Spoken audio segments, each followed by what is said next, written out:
So today we're going to be starting 4.2, which is notes on the operations on functions.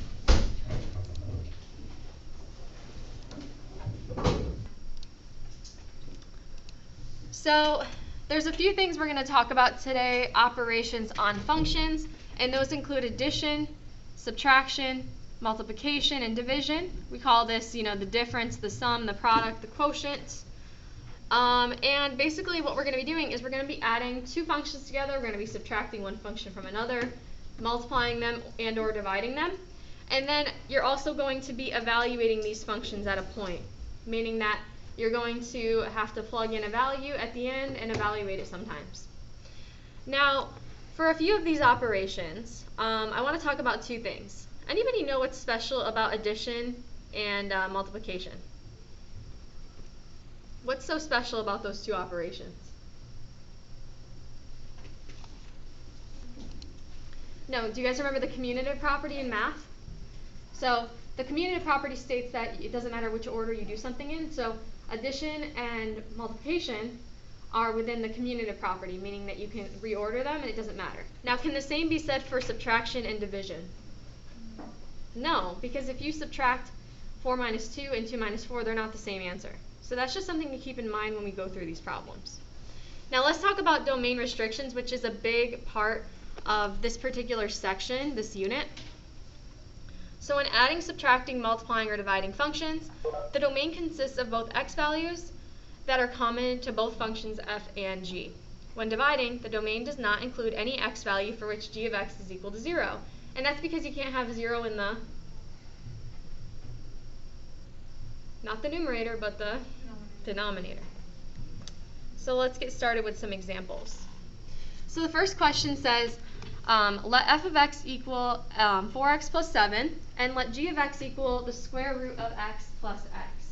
Now, what kind of equation is 4x plus 7? Is it a quadratic? Is it cubic? What kind of equation is this? Starts with an L. Linear. Okay. So the domain of a linear function. Does the domain of a linear function have any restrictions on it? No. So it's just negative infinity to positive infinity. Okay, just negative infinity to positive infinity. And that will be the domain of your linear function. Now on this particular function over here, g of x, that's a square root function, right? Now, can you plug any number into a square root in your calculator? No. What happens when you plug in certain kind of values? What do you get? What about if you plug a negative number in on your calculator? Will it give you an answer? No. Now, I know you've learned a workaround for that, imaginary numbers, but those are not included on the domain because the domain only consists of all real numbers. So, what's the biggest value I can plug in for x right here that won't give me an imaginary number? I can go even lower than 1. I can plug in a 0, and a 0 is still okay, right? So the domain for g of x is 0 to positive infinity. And 0 is included because you can take the square root of 0 and you still get a real number. It is 0. So now we're going to move on to adding the functions together. So f of x plus g of x. You're going to be adding these two functions together. So it's going to be f of x, which is 4x plus 7, plus g of x, which is square root of x plus x. So we're basically just adding, oops, I didn't mean to put a double square root there. We're basically just adding the two functions together, okay? Sorry, I'm lagging really badly, so it's a little hard to get everything correct here. I think that's it. And we're basically just adding the two functions together. So when I add the two functions together, we're just going to combine like terms. So do I have any like terms here? Good, x and 4x. And what is 4x plus x? 5x. So we get 5x plus 7 plus the square root of x. And that's our final answer. So the next thing we want to do is we want to identify the domain of this function, this new function that we've just received. Okay? So on this new function, the domain, is there any restrictions on the domain now that we've added the two functions together? Is it all real numbers anymore? No. Now it's going to be from 0 to positive infinity, okay, from 0 to positive infinity.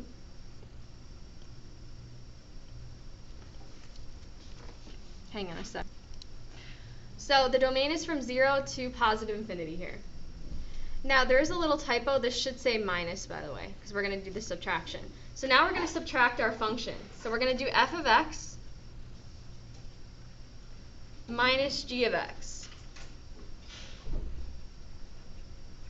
Now when we subtract, we have to distribute a negative 1. So we get 4x plus 7 minus square root of x minus x. So what's 4x minus x? 3x, very good. So we have 3x plus 7 minus the square root of x. So that's our final answer once we've simplified. And what do you guys think the domain of this is?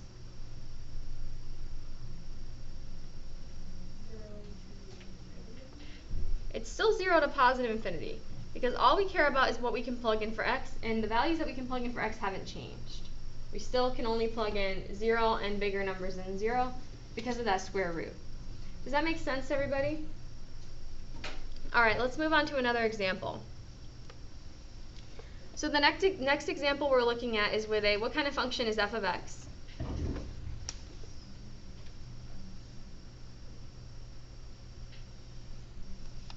It's not cubic, it's not linear. Quadratic? It's a quadratic, right? And this is a linear, and this is a quadratic, this is a linear function.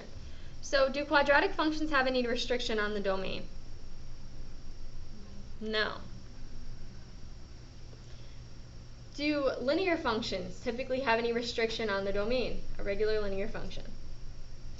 No, it goes on forever in both directions. So now we're going to multiply a quadratic and a linear function according to the rule right here. See that multiplication? So that's going to be x squared minus 9 times x plus 3. Anybody know how we can multiply these two binomials together? FOIL. Good. So first times first, which is x cubed, outer times outer, which is plus 3x squared, inner times inner, which is negative 9x, and last times last, which is negative 27. So in this particular function, this is a cubic polynomial, right? Everybody see how it's a cubic polynomial? And do cubic polynomials have any restriction on the domain? No. Domain is negative infinity to positive infinity.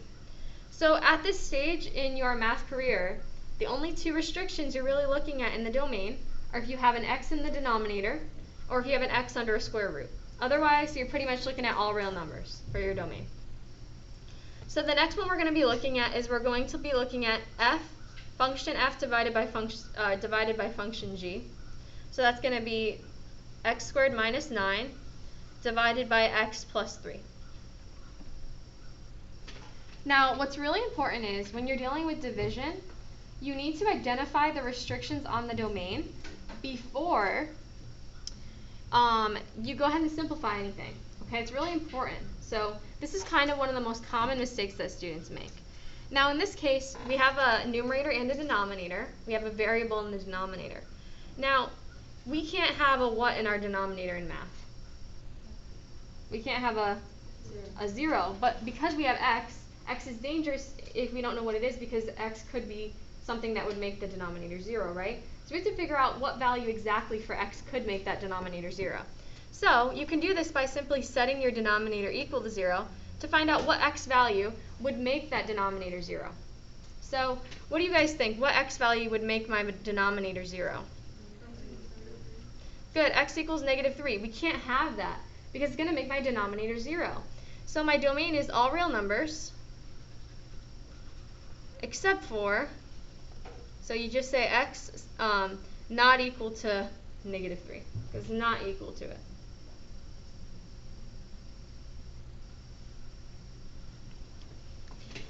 Now that we've settled our domain, we can go ahead and try to simplify this. So sometimes you can use synthetic division, sometimes you can just use factoring. So let's say I rewrote this as x squared plus 0x minus 9 over x plus 3. So I just rewrote this with the missing term. So you can either use synthetic division here, or you can just factor the numerator. So what two binomials does my numerator factor into? Factors of -9 that add up to 0. Good, -3 and +3. Those would add up to 0, but still multiply to give me -9. So all I did was I simply factored my numerator. Now in factoring my numerator, I found something that I can cancel out in the numerator and denominator. And what is that? The x plus 3 can actually cancel out. So my final answer here is actually x minus 3, because this fully simplifies to x minus 3. Now that's why this is so important that you understand that you need to find the domain restrictions before you simplify. Because if you would have gotten just this, there wouldn't be any restrictions on the domain, right? So you have to find those domain restrictions before you start simplifying things. Does that make sense to you guys so far? Okay. So let's try another example. What's the domain of a regular quadratic function?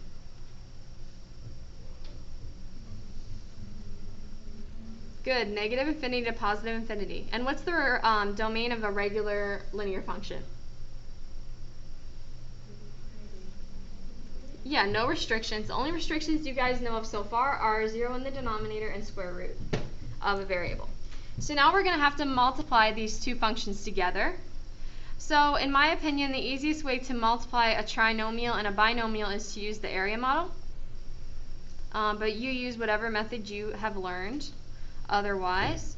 So I'm multiplying f of x times g of x. So f of x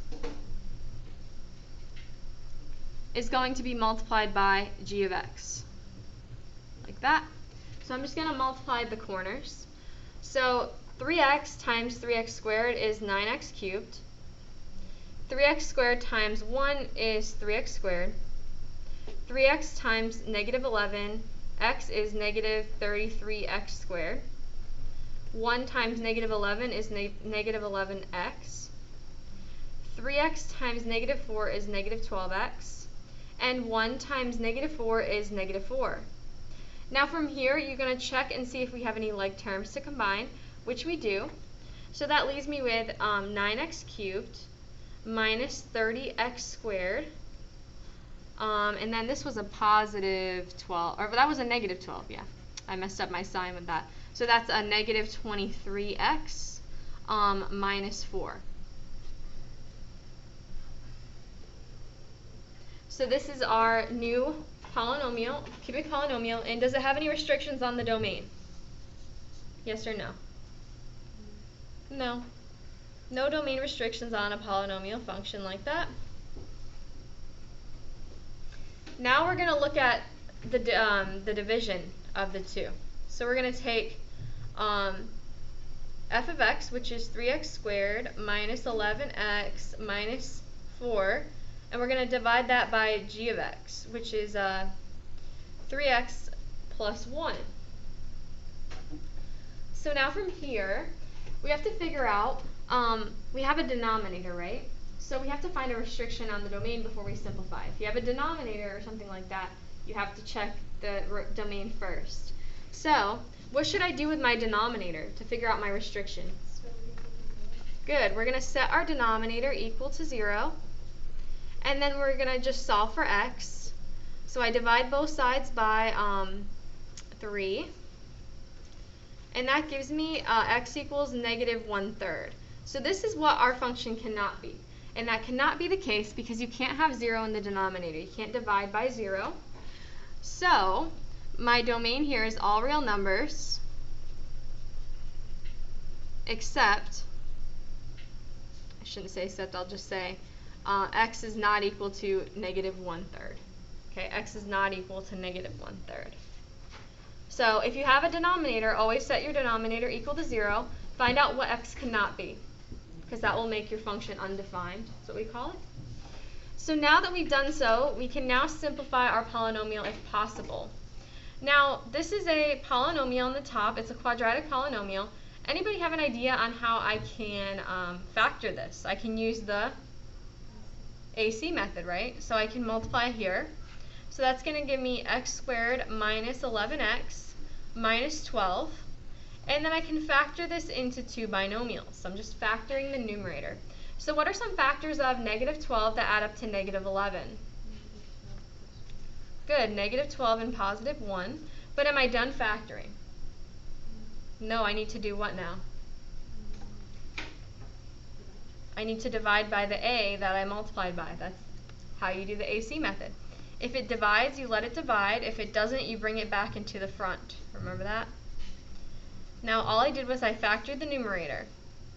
That's this. Now I'm going to bring down my denominator. Okay, my denominator goes below like this. Now I'm going to see if there's anything I can cancel out. What do you guys think? The 3x plus 1, I can cancel that out, and my final answer is x minus 4. But like I said, if we had simplified too soon, we wouldn't have found that restriction on the domain. So if you have a denominator, don't simplify yet.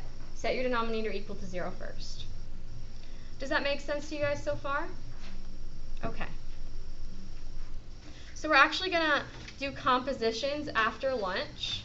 But before you guys go off on your own, I want to do a few of the assignment problems with you because I know that some of them can be a little bit confusing.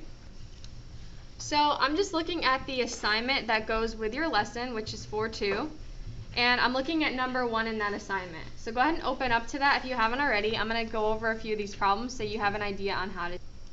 So according to the problem, they tell us that f of x is equal to 2x plus 5, and they tell us that g of x is equal to x squared minus 3x plus 2. So now I'm going to use that information to solve number 1.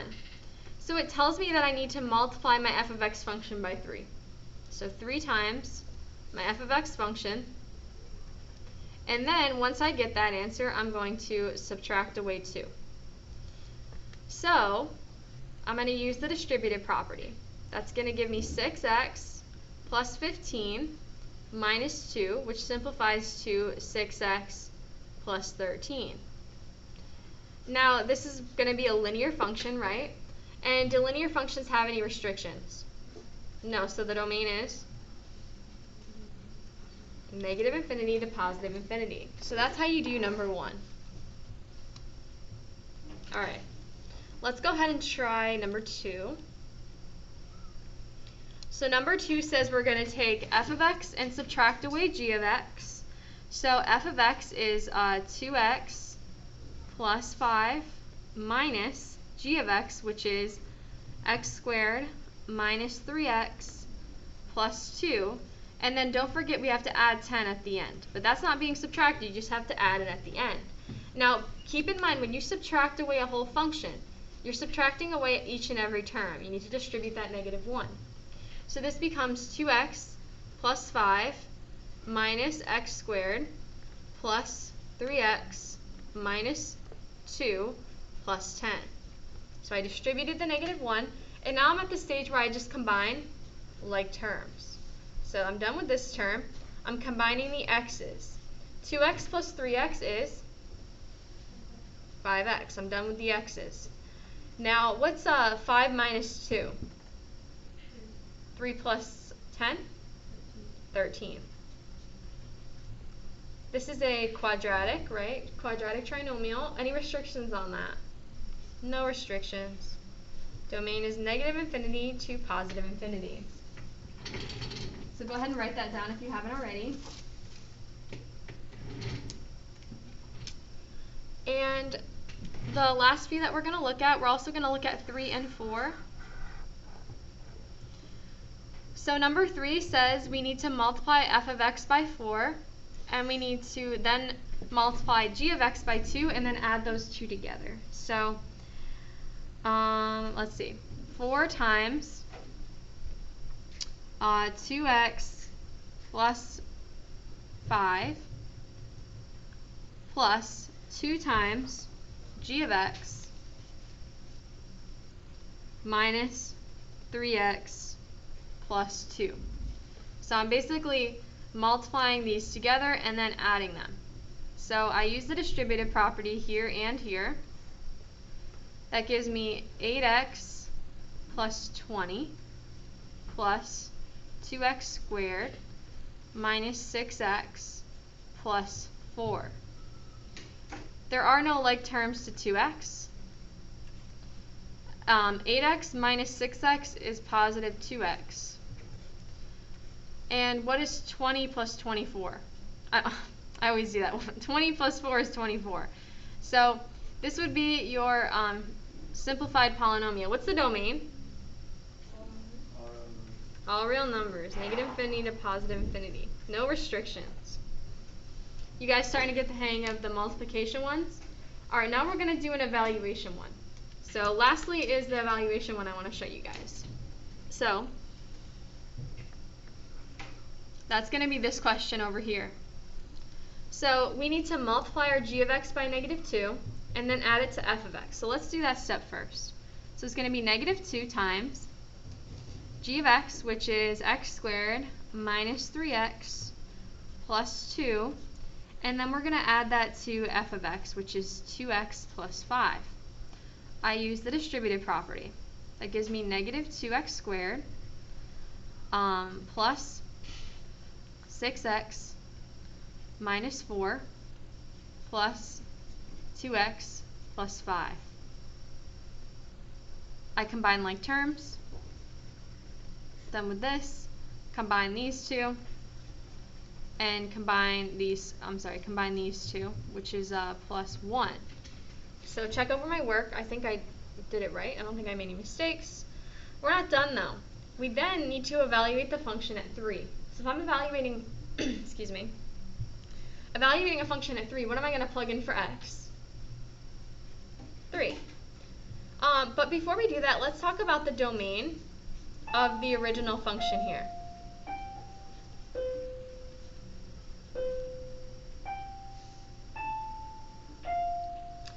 So, is there any restrictions on the domain of the original function? No. So once I evaluate this function at a point, we're not really going to have a domain anymore because we evaluated our function at a specific point.